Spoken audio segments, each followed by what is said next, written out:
Wheat School on RealAgriculture.com is brought to you by Syngenta Canada, Alberta Wheat Commission, and C&M Seeds.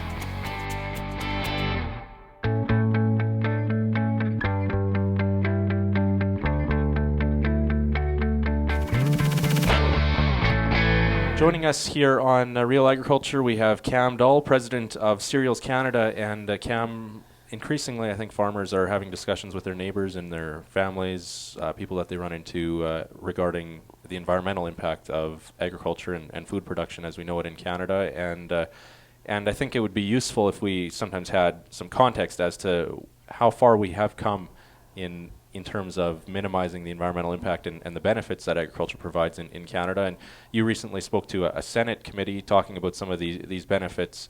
It is really a good story. We're not just saying this because we're biased or anything like that. It is an amazing accomplishment or environmental story that agriculture has to tell. It is absolutely an amazing story, and it's one we shouldn't be shy about telling.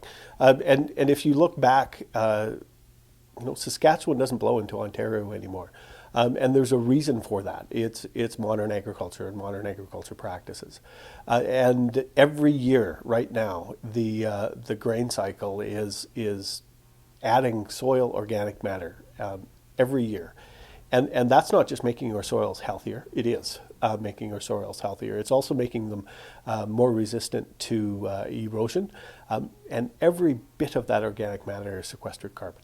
And so agriculture is actually a significant contributor today to carbon sequestration. And since 2000, agriculture grain production in Canada has sequestered more carbon than it has emitted in production. This is a really, really good story to tell. Our energy use in the last 30 years, our energy use, not just on a per ton basis, but on a per acre basis, has actually declined. But on a per ton basis, because we're producing more and more grain on every acre of land. But on a per ton basis, our energy use in the last 30 years has declined by 30%. And then again, that's an incredible story. This is something that governments around the world are looking at. How do we encourage reductions in energy use? Well, agriculture is doing that on a daily basis. And this is something we should be proud of. It also means greater competitiveness for Canadian agriculture. It also means increased returns for producers, and shows that improved sustainability and improved economic returns don't have to be competitors. They do go hand in hand, and agriculture is leading the way on this.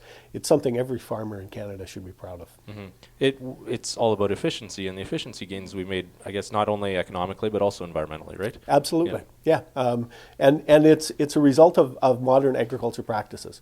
It's a result of modern farm inputs that are allowing for minimum and zero tillage, conservation tillage.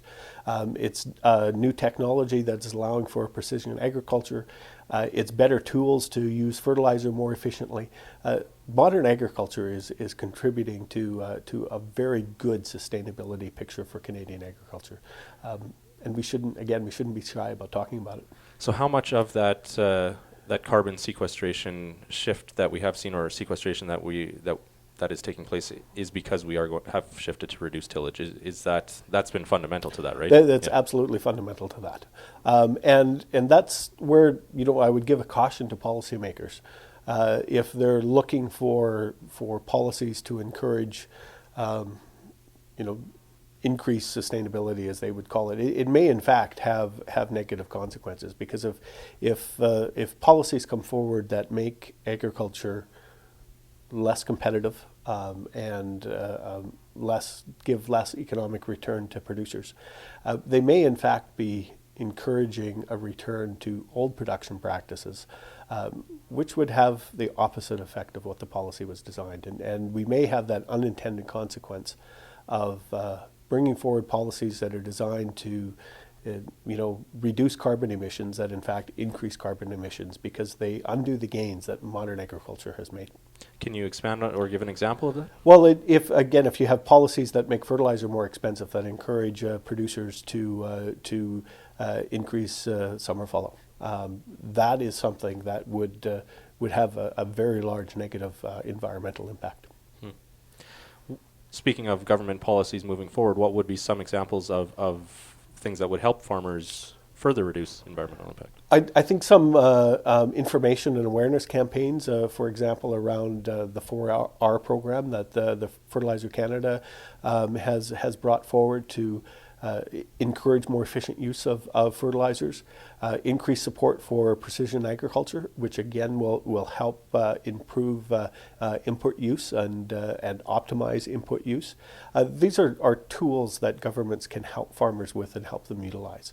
And so, the focus should be on those tools that help us improve on the gains that we've already made.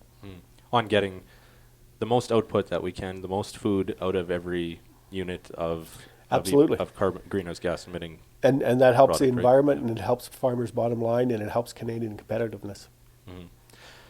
So do you feel that this message is being heard by government, or is resonating beyond the ag community?